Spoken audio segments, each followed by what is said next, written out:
February was a difficult month for me. Two very close friends spent time in hospitals, separated from friends and family battling COVID-19. It turned out to be a time of reflection for them, their close family members, and for me on what really mattered in life. In a recent article in the Times of India, doctors revealed what occupied the minds of many dying patients. It was a yearning to correct relationships with loved ones. Apart from this, for many of us, the anniversary of separation with our loved ones due to COVID-19 is also fast approaching. This week, we will reflect on a very well-known parable of Jesus that deals with separation and reunion, love and forgiveness, the very elements that lie at the heart of Christianity. It's popularly known as the prodigal son, that is, the extravagant son. I personally feel we should call it the parable of the loving father. When the Pharisees, who were religious leaders, complained that Jesus was welcoming and eating with sinners and the detested tax collectors, Jesus tells them three parables. This is the third and final one. A man had two sons. The younger son told his father, "I want my share of your estate now, before you die." So his father divided his wealth between his sons. Soon after, the younger packed all he had and moved to a distant land. There he wasted his money in wild living. When his money ran out, a severe food shortage arose in the country and he began to starve. He persuaded a local farmer to hire him. The farmer sent him into his fields to feed pigs. The hungry man longed to eat what the pigs ate, but no one gave him anything. When he finally came to his senses, he said to himself, "At home, even the hired servants have more than enough food, and here I am, starving to death.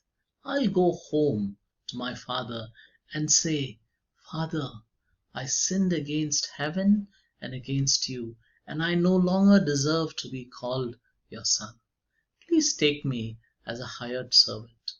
So he returned home to his father. While he was still a long way off, his father saw him, and filled with love and compassion, he ran to him, embraced him, and kissed him. The son said, "Father, I sinned against both heaven and you, and I am no longer worthy of being called your son." But his father said to the servants, "Quick, bring the finest robe in the house and put it on him. Get a ring for his finger and sandals for his feet, and kill the calf we have been fattening.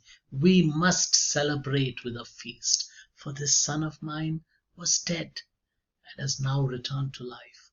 He was lost, but now he is found." So they began to celebrate. While this parable is short, simple, and needs no explanation, let me make a few comments on it.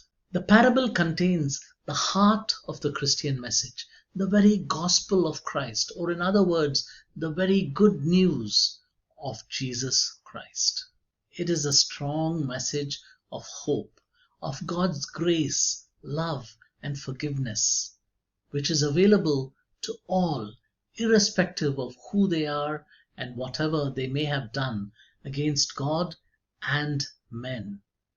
God is the loving Father in this parable, and we are the prodigal and lost children whom He unconditionally loves and longingly awaits our return. He readily forgives us when we realize our folly and return to Him. Jesus' response to institutionalized religion is clear when He responds to the establishment which is represented by the Pharisees. Jesus makes it clear in this parable: Christianity is not a religion, but a relationship, a strong and loving relationship. What is it that made the son decide to return home? Very simply put, the mere memory of his Father's goodness that he had witnessed and he had experienced in the past. The same holds true for each one of us. As you watch this video, do you feel your life has gone so far away from God that you can't return to Him? Just delete the thought and remove it from your recycle bin. There is nothing you or I could have done or can ever do that will make God love us less. On behalf of Him, I invite you to come home to Him. You don't need to send an RSVP to this invitation. Just tell Him, I'm back. He's waiting for you. While in the parable the son is prodigal or extravagant, and God is the Father patiently and longingly awaiting his son's return. That is just one side of the story. The two parables that Jesus tells the Pharisees before this one are the lost sheep and the lost coin. In both of them, God doesn't just wait patiently. He is actively seeking and searching for his lost children and carries them back home with joy. Our Father in heaven initiated the greatest rescue mission ever seen, which reveals He is the prodigal or extravagant Father. John puts it in his gospel this way: God so loved the world, that is, He loved you, me, and everybody else, that He sent His only begotten Son, that whoever believes in Him will not perish but have eternal life. Let's believe in Jesus and begin or grow our relationship with Him. Yes, Christianity is not a religion. It's a relationship with Christ. May God bless us all.